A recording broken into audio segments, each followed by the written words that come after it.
Assalamualaikum warahmatullahi wabarakatuh.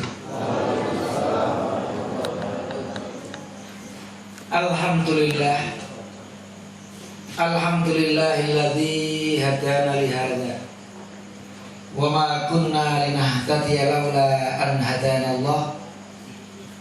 Asyhadu an la ilaha illallah wahdahu la syarikalah wa asyhadu anna Muhammadan abduhu wa rasuluhu la nabiyya ba'dah. Allahumma sholli ala Muhammad wa ala alihi wa ashabihi ajma'in, amma ba'd. Hadirun hadirat sekalian yang berbahagia, pertama mari kita selalu panjatkan puji syukur ke hadirat Allah Subhanahu wa taala atas segala nikmat yang telah diberikannya kepada kita semua, khususnya nikmat iman dan Islam. Bapak-bapak, ibu-ibu sekalian yang berbahagia, kita juga wajib bersyukur meskipun pandemi COVID-19 ini juga belum selesai, tapi kita alhamdulillah termasuk masih diberi kemudahan untuk bisa berkumpul seperti ini. Ini berkumpul itu sekarang termasuk hal yang mewah, karena banyak tempat yang tidak diperbolehkan untuk berkumpul, tapi kita alhamdulillah masih bisa berkumpul dalam keadaan sehat walafiat. Ini benar-benar harus kita syukuri dari Allah Subhanahu wa taala. Banyak tempat yang memang belum bisa mengadakan seperti ini, tapi saya melihat juga sudah mulai ada greget. Kemarin di Pacakan Masaran saya juga ngisi Ahad pagi, itu juga sudah mulai berjubel juga, masjidnya penuh, aulanya begini juga penuh, lesehan dan tidak berjarak. Ini ada berani Masaran. Ini sebentar lagi juga ada Bejen juga sudah mengundang, itu juga pengajian Ahad pagi. Jadi ada beberapa tempat yang sudah mulai berani, meskipun untuk Imam Soeharto sendiri masih belum. Jadi kajian Ahad pagiannya masih berupa online, meskipun mana ada Ustaz siapa itu Tanjung ya, Alfian Tanjung, karena waktu itu saya ke Masaran jadi nggak sempat bertemu beliau. Itu untuk masjid-masjid di sekitar silahkan besok dihadiri, jadi berjubel di masjid Agung Wonorejo. Tapi kalau pengumumannya ke luar tetap secara online. Jadi nggak tahu kalau dari apa itu yang jauh itu rumangsannya memang online, tapi kalau untuk yang dekat sudah mulai. Kalau di Wonorejo itu kalau masjid-masjid Ranting itu sudah mulai berani, tapi untuk pengajian umumnya masih menjaga-jaga. Atau karena mungkin sekarang juga agak dibatasi ya, dijaga supaya tidak ada hal-hal yang menakutkan gitu ya. Bagi mereka, bukan bagi kita. Kalau kita sendiri tidak takut. Ya, kenapa takut kan pasti kita. Kita membahas sholat ini juga sebenarnya kan membahas imam juga kan. Imam sholat, siapa yang pantas untuk menjadi imam itu juga bagian dari kajian kita. Maka bahkan kalau para sahabat itu ketika Rasulullah wafat, mengapa yang dipilih oleh para sahabat itu Abu Bakar? Karena mereka mudah sekali mengkiaskan. Karena ketika Rasul sakit-sakitan sudah tidak bisa memimpin sholat, maka Rasulullah itu sering kali meminta Abu Bakar As-Siddiq untuk menggantikannya. Maka mereka mudah mencernanya itu. Rasulullah sudah menyerahkan urusan akhirat kita, memimpin akhirat kita itu kepada Abu Bakar. Maka sangatlah pantas kalau kita serahkan urusan dunia ini juga kepada sahabat Abu Bakar. Kita berormaskan dakwah untuk akhirat kita kan. Kalau kita sudah memilih pemimpin untuk akhirat kita, ya mari kita memilih untuk menjadi yang memberi dapat amanah untuk dunia kita. Ya, mudah-mudahan dunia akhiratnya kita akan mendapatkan. Bapak-bapak, ibu sekalian yang berbahagia, kalau tidak salah, dulu saya pernah memulai kajian tentang sholat berjamaah. Saya sudah mengkaji tentang takrifnya, kemudian sudah mengkaji tentang keutamaan-keutamaannya, dan juga hukum dari sholat berjamaah. Ngaten sudah bapak-bapak ibu-ibu yang punya catatan, monggo terakhir. Karena saya lupa ya, sudah 5 bulan sebabnya. Sudah 5 bulan. Nggak tahu ini. Tanggal 6 Maret. Tanggal 6 Maret terakhir ya. Ya. Jadi berarti April, Mei, Juni, Juli, Agustus ya benar 5. Ini September. Sudah ke-6 tapi memang 5 kali berarti ya. Itu yang saya ingat-ingat, tapi jangan-jangan juga bisa salah karena nggak tahu. Karena memang apa itu ada di beberapa tempat saya memang juga mengkaji tema yang sama. Di Masjid Sayangan juga temanya urut, tapi sudah sampai zakat ya.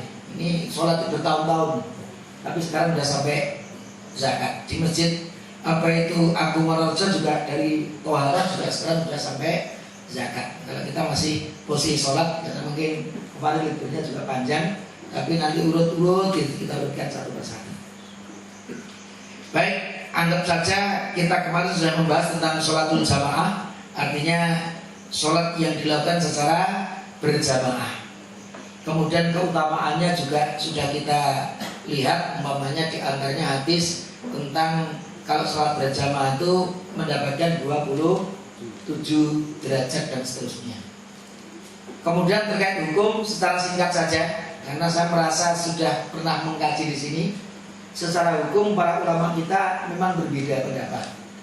Pendapat pertama mengatakan bahwa sholat berjamaah itu termasuk syarat sahnya sholat.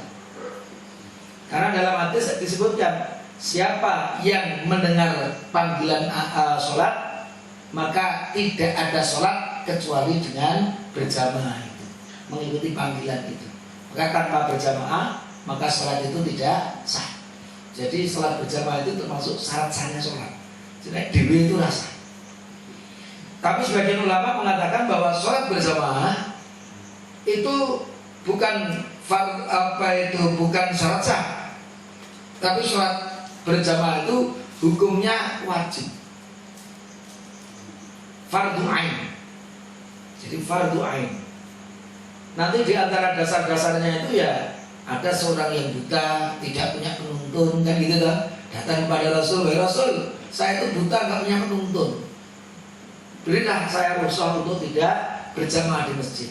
Maka Rasul memberikan rukhsah. Tapi orang tadi ketika pergi, yaitu dalam riwayat disebut Abdullah bin Umi Maktum, ketika baru membalikkan badan, "Ta'al, kesini." Rasul tanya satu pertanyaan, "Apakah kamu mendengar adzan?" Kalau adzan itu saya dengar dari Rasul, maka fa'ajib. Kalau kamu dengar adzan, ya kamu harus datangi adzan itu. Padahal buta, tidak punya penuntun. Bayangkan ini, itu tidak ada rukhsah. Kalau dengar adzan harus hadiri. Meskipun kita juga perlu mengkaji adzannya waktu itu tidak ada mic-nya, ya kan? Kalau sekarang mamanya saya adzan gitu ya, kan radiusnya berapa itu? Mungkin 5 rumah kan gitu baru ya. Itu yang dengar. Kalau udah kesana kan ya dengar. Kalau sekarang dengan mic itu kan bisa dengan jarak yang lebih luas lagi. Jadi diperkirakan ya tadi berarti sangat dekat dengan masjid. Maka nanti kan ada hadis la sholata li jaril masjidi illa bil masjidi. Ada yang menyebut tidak sah sholatnya tetangga masjid kecuali di masjid.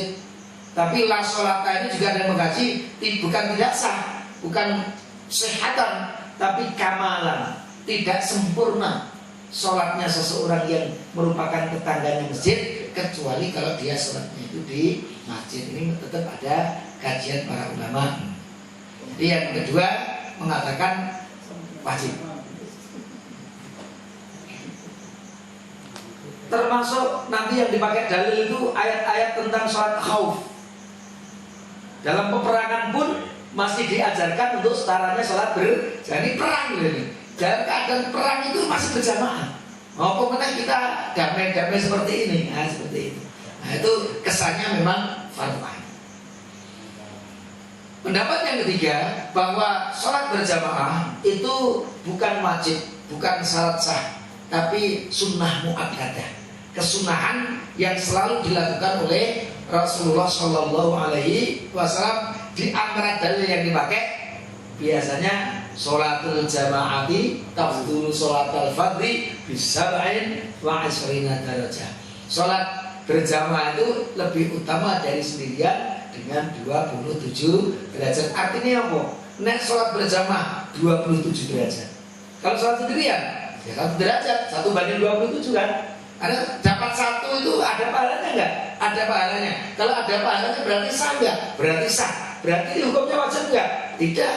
Kalau wajib berarti enggak ada pahalanya. Wajib datang kalau sendirian dia. Berarti berdosa kan begitu. Tapi ternyata sholat sendirian itu sudah ada pahalanya. Tapi kalau berjamaah 27 derajat.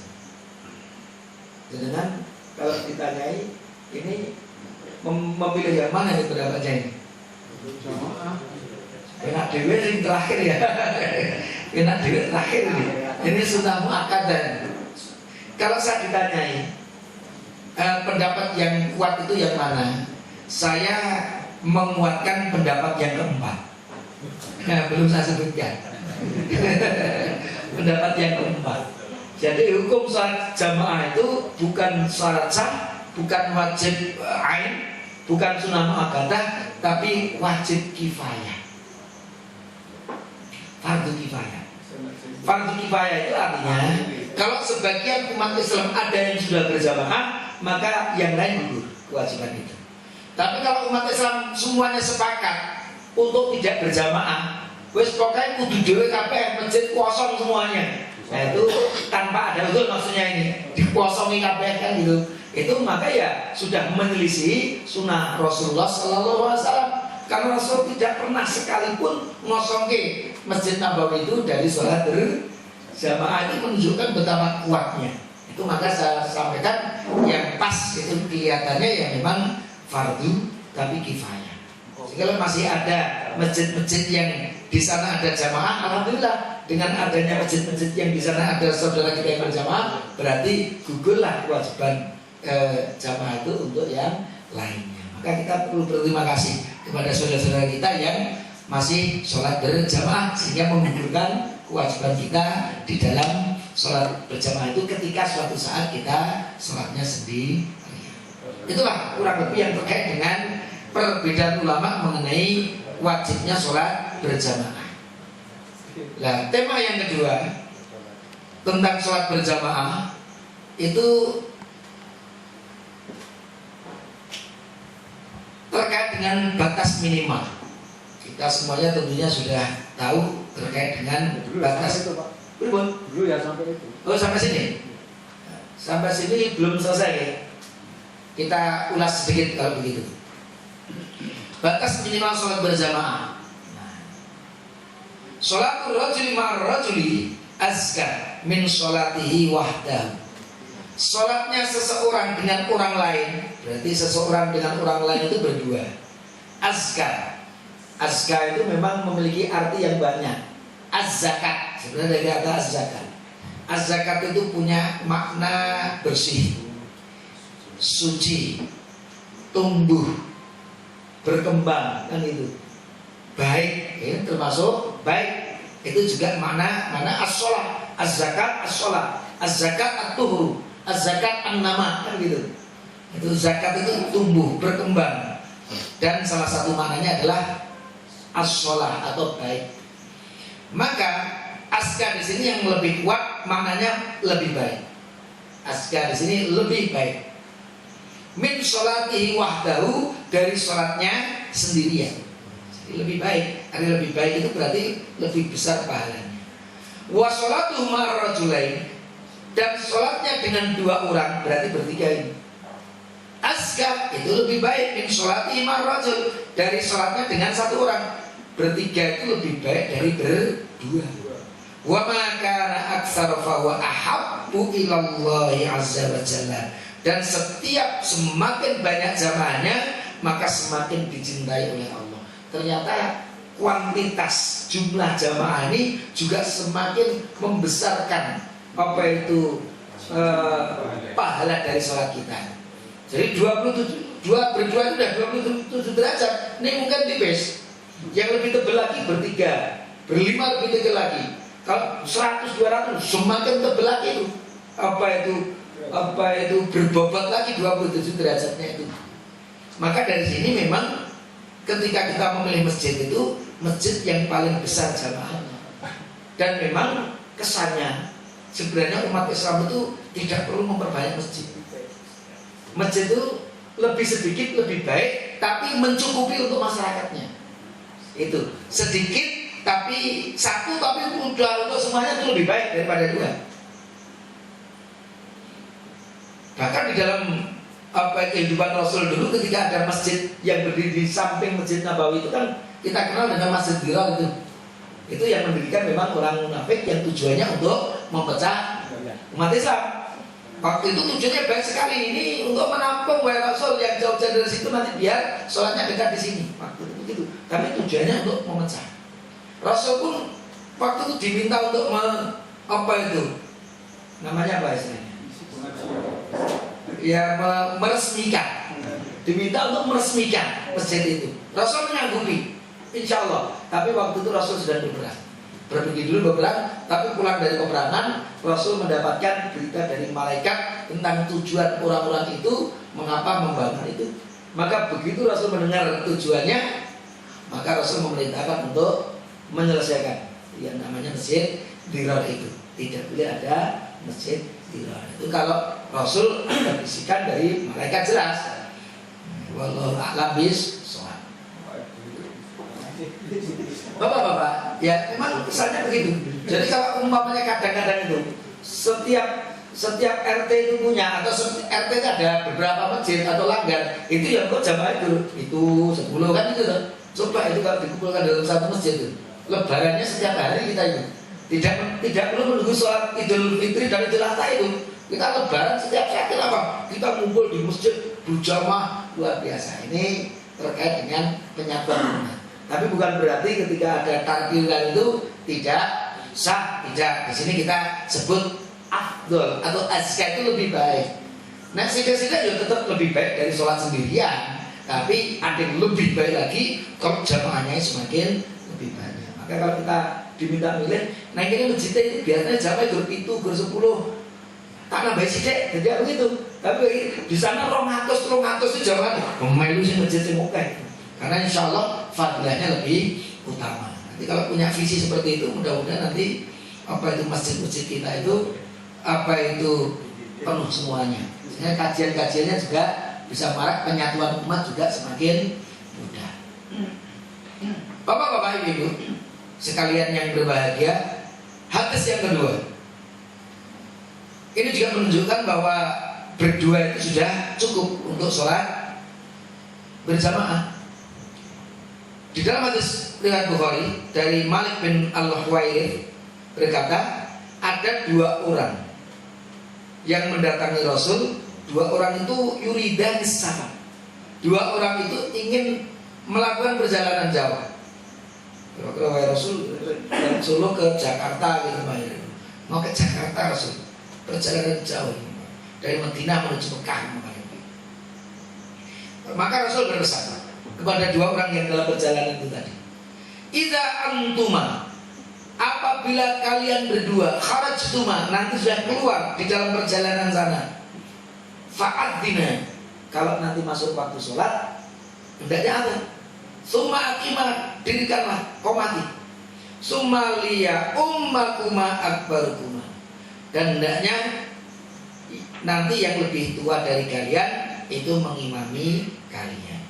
Maka salah satu keutamaan dari imam itu yang lebih tua, yang lebih senior.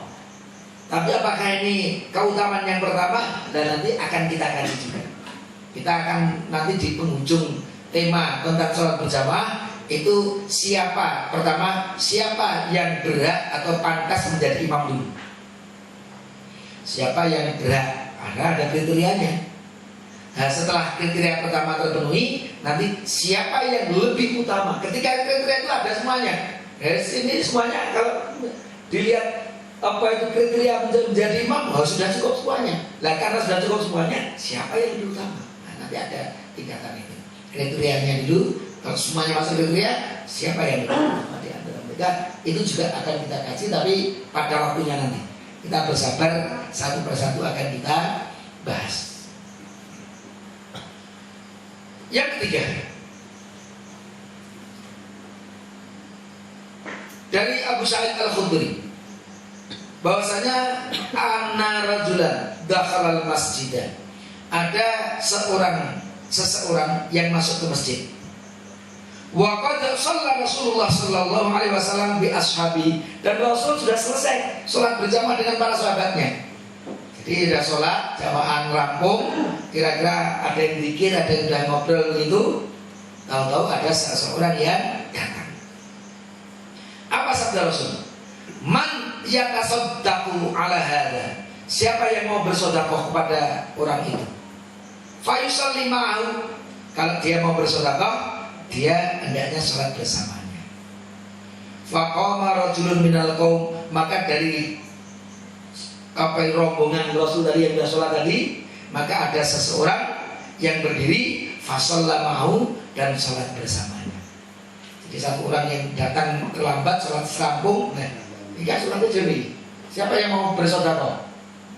Silahkan sholat bersamanya. Maka ada satu yang ikut sholat bersama satu orang tadi, jadi supaya sholatnya menjadi berjamaah. Artinya dua orang sudah cukup. Kemudian para ulama nanti juga mengkaji itu ketika yang datang itu cuma satu orang, seperti hadis ini. Nah, sing teko rombongan ya cukup. Jadi nggak perlu bersedekah lagi, karena mereka juga sudah sholat berjamaah. Itu yang terkait dengan itu. Ini karena satu orang, maka karena sendirian, maka hendaknya ada yang bersedekah supaya sholatnya menjadi berjamaah. Di hadis yang lain, ini man yatasaddaqu, kalau hadis ini ayyukum yaktajiru. Yaktajiru itu berdagang. Kalau ini siapa yang mau bersedekah? Tapi ini ayyukum yaktajir, siapa yang mau bertijarah, yang melakukan perdagangan kepada Allah, maka sholatlah dengan orang itu. Maka ada yang berdiri untuk sholat bersamanya. Cukup seorang. Ini menunjukkan cukup satu saja. Nggak perlu nanti jamaah diulangi lagi untuk menghormati yang baru, tidak. Cukup satu saja mewakili, dengan satu itu maka sholatnya sudah menjadi berjamaah. Ini kita juga pahami begitu. Mana yang terbaik? Apakah jamaah diulangi? Tidak. Cukup satu saja. Karena itulah yang dicontohkan. Kita prinsipnya begini. Untuk masalah sholat itu yang ibadah mahdhah, itu benar-benar berusaha semirip mungkin dengan Rasulullah SAW. Tidak perlu nekat-nekat begitu. Kalau Rasul cukup salah satunya ya sudah. Kalau ada satu orang, salah satu saja ikut bersedekah, karena dengan berdua itu sudah jamaah. Gak perlu nanti dikomati lagi, bukan itu untuk jamaah, kena kabeh sedekah, tidak perlu. Jadi cukup satu saja. Ini yang kita pahami dari hadis yang kita pelajari. Karena bersedekah menghasilkan apa itu pahala, berdagang kepada Allah itu juga apa itu filosofinya. Orang berdagang itu sing digolek apa? Hati. Siapa sing digolek hati? Maksudnya seperti itu, tambahan pahala lagi dari Allah Subhanahu wa taala. Bapak-bapak, ibu-ibu sekalian yang berbahagia, selanjutnya tentang tempat sholat berjamaah.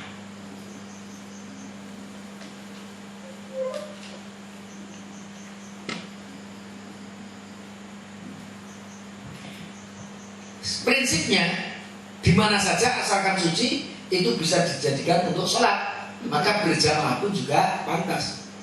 Di mana tempat itu bisa untuk sholat, berarti juga bisa untuk berjamaah. Dari sahabat Abu Dzar radhiyallahu anhu berkata bahwa Rasulullah bersabda, "Ju'ilat liya," dijadikan untukku.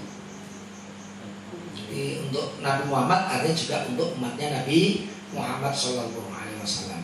Al-ardu, tanah, bumi, tahuran, sebagai alat untuk bersuci, wa masjidan, dan tempat untuk bersujud. Tentunya kalau kita belajar ilmu ushul fikih, ini termasuk hadis yang am, hadis yang masih berlaku umum. Karena nanti ada hadis yang khusus yang mentaksis. Contohnya apa? Contohnya ternyata al-ardu itu tidak sembarangan semua tanah atau semua bumi. Karena nanti ada perkecualian. Kita nggak boleh sholat di kuburan namanya. Kita tidak boleh sholat di kamar mandi. Nah itu berarti itu kan ardon juga, tapi itu ditaksis. Ini umum, ada taksis. Maka dalam ilmu usul fikih itu kalau ada yang am, ada yang khas, maka yang khas ini mentaksis keumuman. Bukan ayatnya dihilangkan, yang umum dihilangkan, tidak. Hanya dikhususkan khusus yang masuk dalam khusus. Kalau tidak ya berarti berlaku secara umum. Itu yang terkait dengan apa itu khas dan am, ada istilah taksis. Jadi prinsipnya semua tanah itu bisa untuk sholat. Ini apa itu alat untuk bersuci? Yang pertama, ini khususnya bukan berarti kalau begini kita nggak perlu wudhu ini.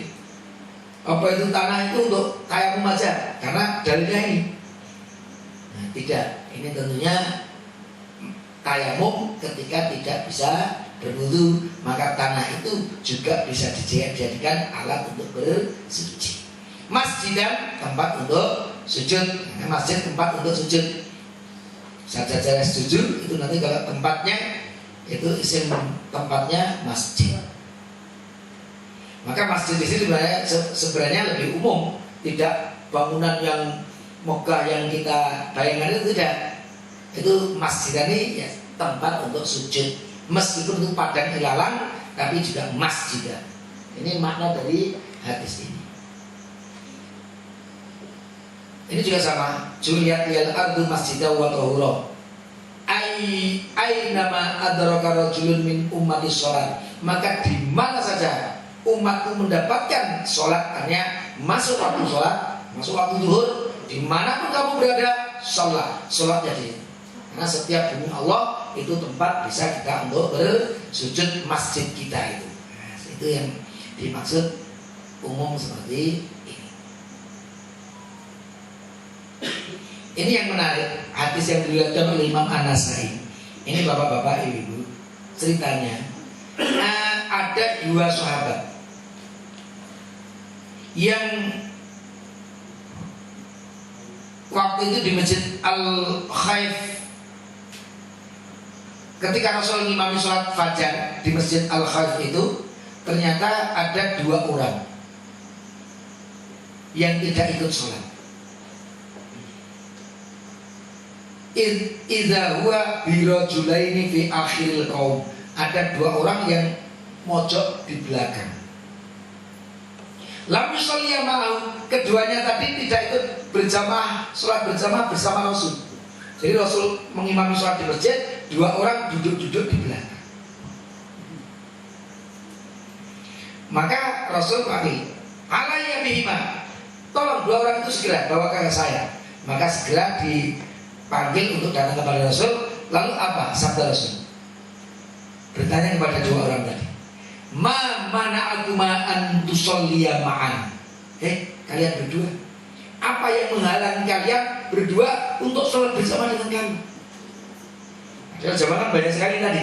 Jadi kenapa kamu tidak ikut bersama? Apa yang menghalangi kamu? Apa yang menghalangi kamu?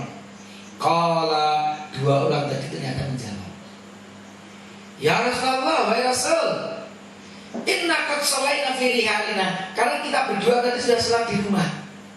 Ternyata dua orang yang tidak ikut sholat sama itu bukannya tidak sholat, tapi di rumah tadi wes sholat, kayaknya masjid. Ternyata Rasul baru jamaah.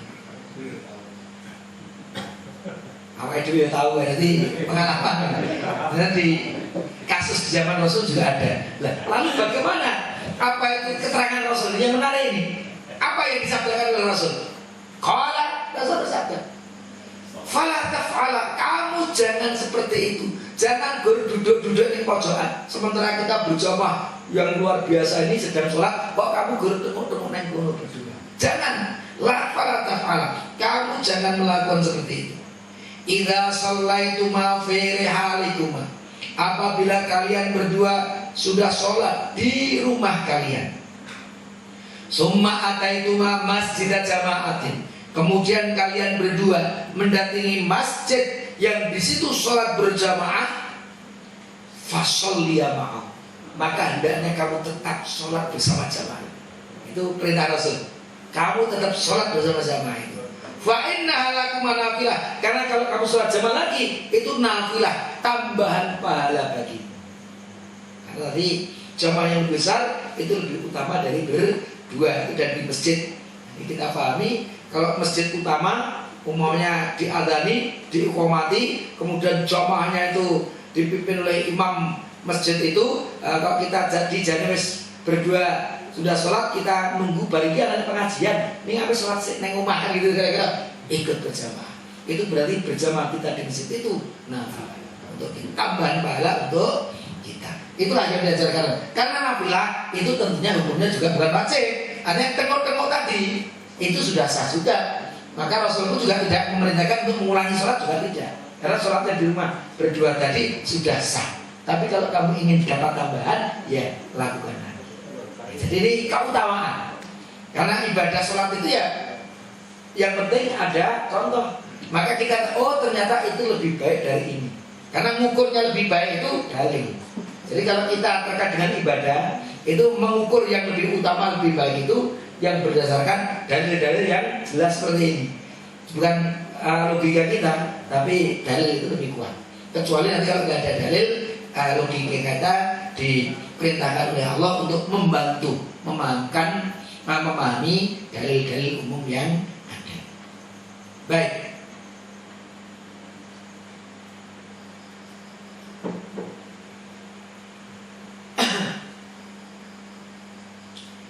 Ini mungkin kasus seperti sholat tarawihnya Rasul. Jadi ketika suatu saat datang summa ja'u lailatan fahadharu wa abta Rasulullah anhu yakhruju ilaihi. Suatu saat Rasul mereka sudah berbondong-bondong, Rasul ternyata tidak keluar. Ma'zala bikum hukum. Apa yang kamu lakukan? Hatta dhanantu anna sayuktabu alaikum. Saya sampai punya dhon, sholat ini nanti akan diwajibkan untuk kalian. Ini karena terkait dengan sholat tarawih itu. Kan malam pertama hanya sedikit yang tahu, malam kedua tambah banyak, malam ketiga mereka berbondong-bondong, tapi Rasul nggak keluar-keluar. Tapi mereka gedor-gedor, Rasul. Maka Rasul bersabda, apa yang kalian lakukan sampai saya itu merasa akan diwajibkan sholat ini? Fa'alaikum bisholati fi buyutikum. Sudah, kamu sholat di rumah kalian saja. Fa inna khaira sholatil mar'i fi baitihi illa sholatil maktubah. Sebaik-baik sholatnya seseorang itu di rumah, kecuali sholat-sholat yang wajib. Ini memang juga menjadikan hukum bahwa keutamaan sholat berjamaah itu terkait dengan sholat-sholat yang wajib tadi. Kan seperti itu. Itu yang terkait dengan ini. Jadi ada kajian nanti sholat-sholat sunnah itu juga utama dilakukan di rumah, karena memang supaya rumah itu tidak menjadi kuburan, kan gitu dong. Maka tentunya bukan berarti kita tidak diperbolehkan untuk sholat-sholat sunnah di masjid. Bisa di rumah tetap sholat, dan di masjid pun sholat rawatibnya juga kita kerjakan. Karena sholat rawatib itu bisa di rumah dan juga bisa di masjid. Rasul seperti rawatib ba'da isya itu sering dilakukan di rumah beliau. Tapi juga ada riwayat Rasul sholat rawatib itu di masjid. Jadi ya bisa di masjid, bisa di rumah. Nah ini kita tutup dengan etika keluar menuju sholat berjamaah.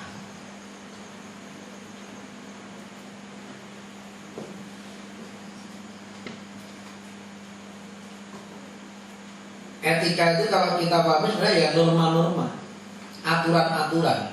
Kalau di dalam Islam berarti ya norma-norma yang berlaku, tapi tentunya dasar yang dijadikan untuk mengukur norma-norma itu berdasarkan sumber hukum ajaran Islam. Karena etika itu tergantung dasarnya. Maka ada yang mengkaji apa toh bedanya moral dan etika. Juga apa itu akhlak, nah, gitu. Akhlak sumbernya. Kalau moral itu sumbernya masyarakat setempat. Maka bahasanya begini, kalau mungkin orang-orang daerah timur itu kalau cewek-cewek itu di pantai pakai bikini, itu kira-kira apa itu gila nih orang timur? Sarungnya kan gitu kan. Tapi kalau di rumah sana nggak merusak moral itu, karena moral mereka beda, ukuran moralnya beda. Itu moral. Maka moral itu ukurannya apa itu masyarakat setempat itu moral. Tapi moral ukurannya moral orang-orang timur dengan orang-orang barat berbeda. Kalau etika itu lebih global. Etika itu ya tingkatnya mungkin nasional gitu, kan lebih tinggi, tapi dasarnya akal. Dasarnya logika akal. Dan di dunia apa itu aturan itu, etika itu di atasnya hukum sebenarnya. Etika itu di atasnya hukum. Artinya begini. Ada orang yang kalau orang itu melanggar etika, belum tentu dia melanggar hukum. Tapi kalau orang melanggar hukum, pasti dia melanggar etika. Itu karena posisi etika itu lebih tinggi dari hukum. Seorang pemimpin mamanya, yang anaknya juga melu, itu nggak melanggar hukum itu, nggak ada hukum yang dilanggar. Mana hukumnya nggak ada. Tapi dari sisi etika, cacat. Bisa dipahami ya? Karena etika posisinya di atas hukum. Jadi tidak selalu melanggar hukum. Etika itu tidak etis. Melanggar hukum, oh tidak, tapi etisnya itu yang terlanggar. Maka etika itu di atas hukum. Orang yang melanggar etika belum tentu melanggar hukum. Tapi kalau melanggar hukum, mesti melanggar etika. Itu, lah akhlak itu tentunya yang bersumber pada Al-Quran dan As-Sunnah. Tapi kalau akhlak itu lebih kepada apa itu ada yang ada di dalam diri kita. Kalau etika itu dari luar, yaitu ada aturan-aturan. Kalau etika Islam ya aturannya dari Al-Quran dan Al-Hadis yang harus kita ikuti. Nah ini terkait dengan etika. Etika di luar masjid. Artinya tentunya meskipun tidak disebutkan etika Islam, pasti urusan masjid itu urusannya umat Islam. Dan tentunya bagaimana etika yang Islami terkait dengan menuju masjid. Yang pertama, tarkul amali inda huduris sholati, meninggalkan aktivitas, amal, perbuatan yang lain di luar sholat tentunya. Pekerjaan, amal itu bisa banyak maknanya. Inda huduris sholat, ketika sholat itu sudah masuk waktu. Ini dalam hadis yang sahih diriwayatkan oleh Imam Bukhari dari Al-Aswad bin Yazid berkata, Su'ilat Aisyah, maka Nabi sallallahu alaihi wasallam yasna'u fi baitihi. Apakah yang biasa dilakukan oleh Rasul di rumah beliau itu? Nah, itu. Jadi memang sekali lagi di antara hikmah Rasul menikah dengan Aisyah itu nanti banyak ilmu-ilmu yang terkait dengan keluarga. Itu kita ambil, kita dapatkan dari Aisyah. Itu hikmah. Karena Aisyah waktu itu sangat muda dan cerdas, sehingga kehidupan beliau dengan Rasulullah itu masih melekat. Sehingga para sahabat itu kalau bertanya terkait dengan suami istri, hubungan suami istri, hubungan keluarga, itu sering bertanya kepada Aisyah. Karena beliau paling punya banyak data tentang suaminya kan gitu loh, terkait dengan hubungan suami istri atau hubungan keluarga secara umum. Maka dia juga termasuk bertanya, apa yang biasa dilakukan Rasul di rumahnya? Orang sahabat-sahabat nggak pada tahu. Sedekat Abu Hurairah pun nggak begitu tahu. Tapi Aisyah yang istri beliau, nah tentunya lebih tahu. Nah, sehingga keterangannya, karena yakunu fi mihnati ahli. Nah, ini menariknya di sini. Ternyata Rasul dulu juga melakukan sesuatu yang dilakukan oleh ahli, yang dimaksud di sini istrinya, membantu istri.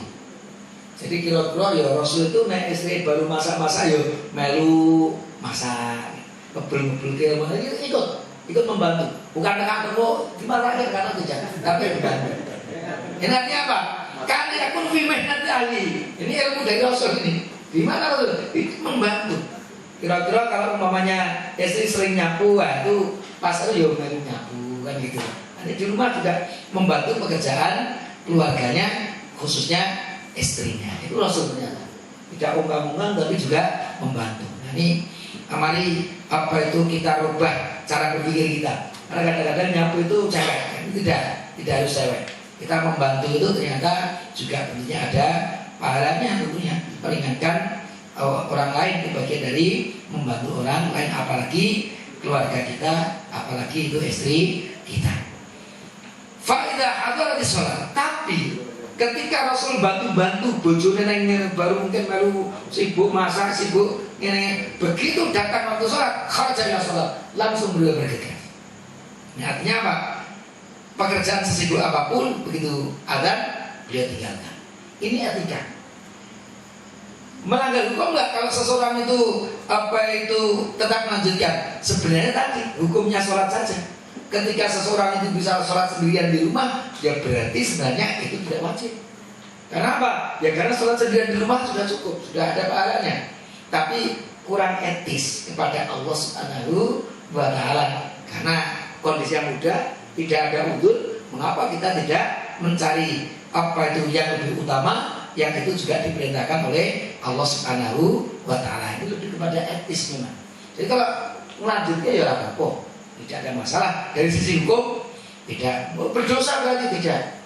Jadi ketika ada adzan melanjutkan pekerjaan itu dosa tidak. Sing dosa ini sing ora sholat, itu dosa benar. Tapi kalau dia tetap sholat, sebenarnya tidak dosa, tapi tidak utama. Yang mereka bergerak menuju sholat jamaah itu pahalanya lebih besar, mereka lebih utama.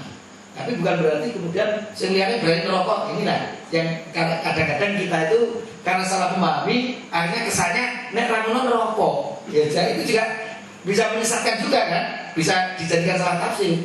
Maka kita harus sampaikan itu yang memang lebih utama, itu yang pahalanya berlipat-lipat kalau kita memahami. Tapi bukan berarti nek kemudian tidak seperti itu dosa, ya tidak.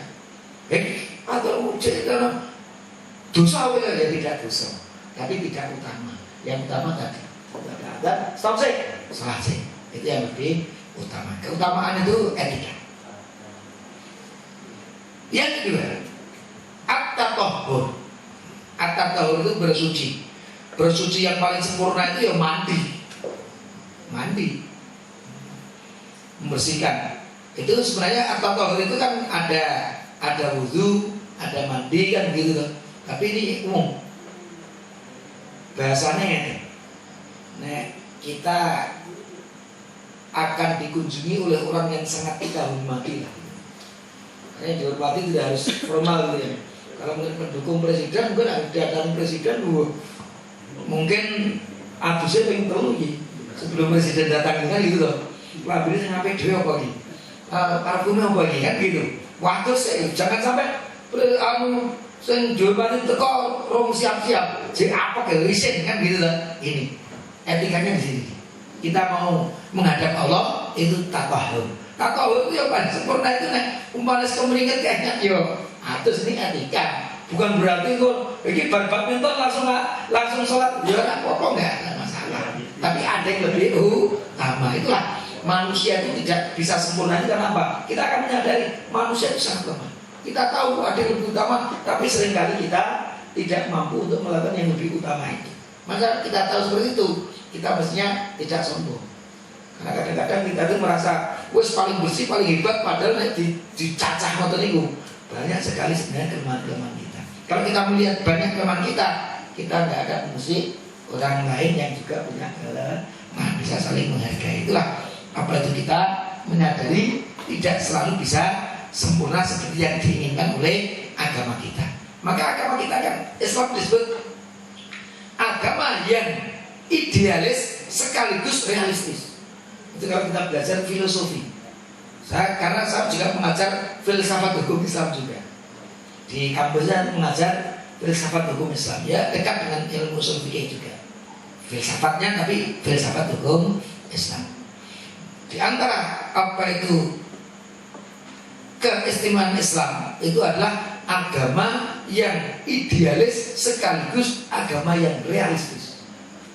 Apa maksudnya itu? Agama yang idealis sekaligus realistis. Maksudnya begini, Islam itu selalu mengajarkan agar manusia itu taat sempurna.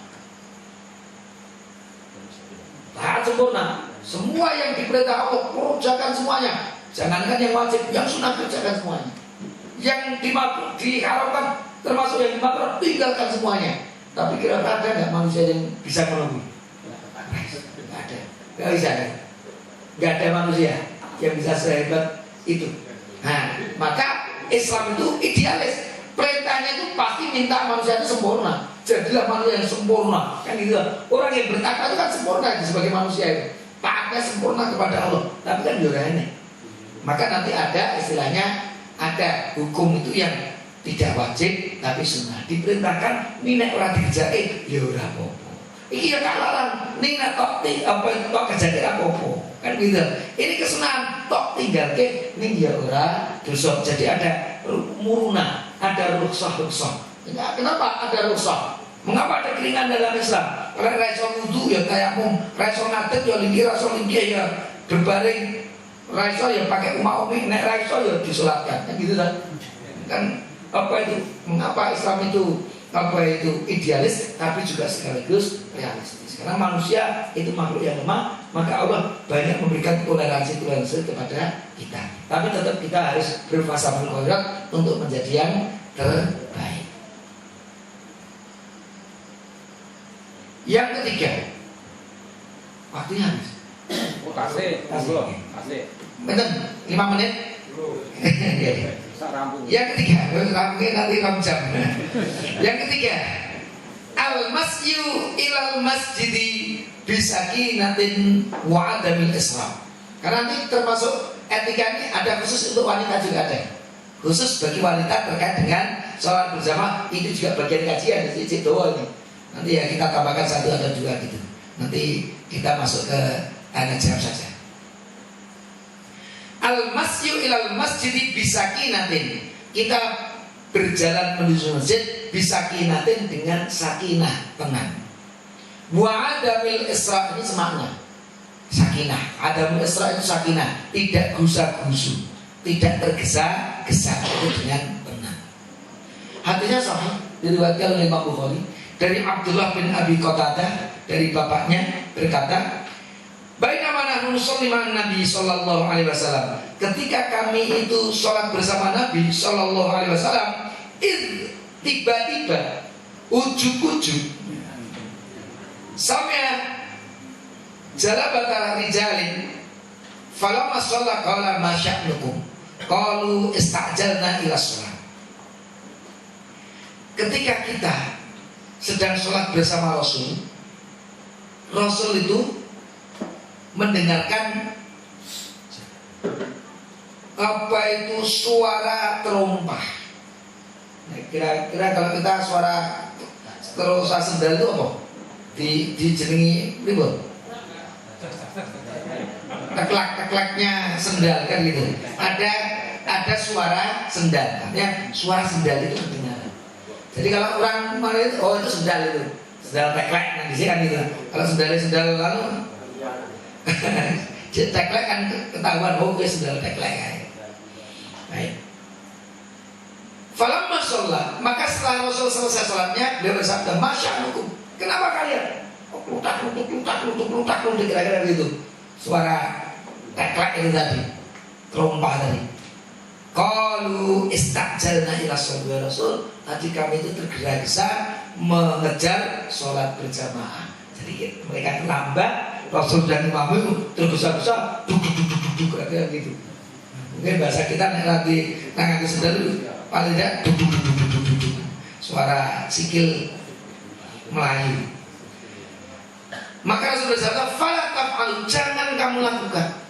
Idza ataitum sholata, jika kamu mendapatkan sholat, kamu mendapati sholat itu sudah berdiri, fa'alaikum bisakinah, kamu tetap harus keadaan tenang. Fama adratum fasallu, yang kamu dapatkan rakaatnya tadi ya sholatlah bersama imam. Wa ma fatakum fatimu, tapi kalau terlewat nanti tinggal kamu sempurnakan." Jadi ini keutamaan. Jadi keutamaannya ternyata kalau kita perhatikan sebenarnya bukan semua duduk-duduk saja, tidak. Mungkin dengan tenang tadi dia bisa terlambat 1, tapi yang lain tadi nggak terlambat. Ini dihitung dari sisi rakaatnya, kita yang utama kan yang melayu tadi duduk karena tidak terlambat. Tapi kalau kita berbicara hadis ini, yang lebih utama yang tetap tenang, mungkin kalaupun agak cepat, tapi menjaga tidak mengeluarkan suara yang mengganggu jamaah. monggo. Nah, rada cepet sithik tapi ora mengganggu. Nah itu sudah anu. Tapi nek suaranya itu tidak kedengaran, ya soal cepet, ini tidak kedengaran, itu mungkin lebih utama. Sampai begini nih,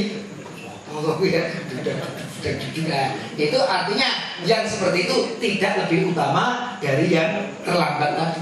Nah, karena ini artinya tetap tenang. Mengapa ada perintah sakinah ini? Sebenarnya ada hikmahnya. Hikmahnya supaya jamaahnya tidak terganggu. Coba Allahu Akbar. Assalamualaikum. Oh, badai Pak Kui penasaran untuk setan itu kadang-kadang gitu kan. Nganggo penasaran bareng lho Assalamualaikum. Sopo wae gitu kan. Nganggo. Salatnya kan udah pegang sopo penasaran dan salam nanti golekane sopo mau. Itu mengganggu. Maka ketika tidak memunculkan suara itu yang dimaksud sakinah itu telat tapi tidak mengganggu orang lain. Karena mengganggu kan juga merusak pahala kesempurnaan sholat kita untuk diri kita, tapi merusak saudara kita. Itulah sehingga kalau dihitung-hitung bagi diri kita untung, tapi jamaah untung. Ini kalau ada dua istilah, diri pribadi itu menguntungkan, tapi jamaahnya rugi. Kan kalau dalam ilmu usul fikih juga nanti ada al-masolih al-ammah, kemaslahatan yang utama itu harus didahulukan dari kemaslahatan pribadi. Di sini letaknya kemana keutamaan itu? Nah, keutamaan itu di mana? Ketika kemaslahatan pribadi bertolak belakang dengan kemaslahatan umum, maka itu tidak utama. Tapi kalau kita kemaslahatan pribadi tapi tidak merusak yang lain, itulah keutamaan yang kita dapatkan. Makanya roda cepat sidik tapi tidak mengeluarkan suara, tidak mengganggu monggo. Tapi yang mengganggu lah ini untuk diri kita tambah, ini mengganggu yang lain, merusak pahala kesempurnaan sholat kita. Itulah kurang lebih hikmah dari hadis yang ketiga ini. Mohon maaf yang sebesar-besarnya kalau ada kekurangan. Terima kasih atas segala perhatian. Aku qouli hadza wa astaghfirullah li wa lakum. Wassalamualaikum warahmatullahi wabarakatuh.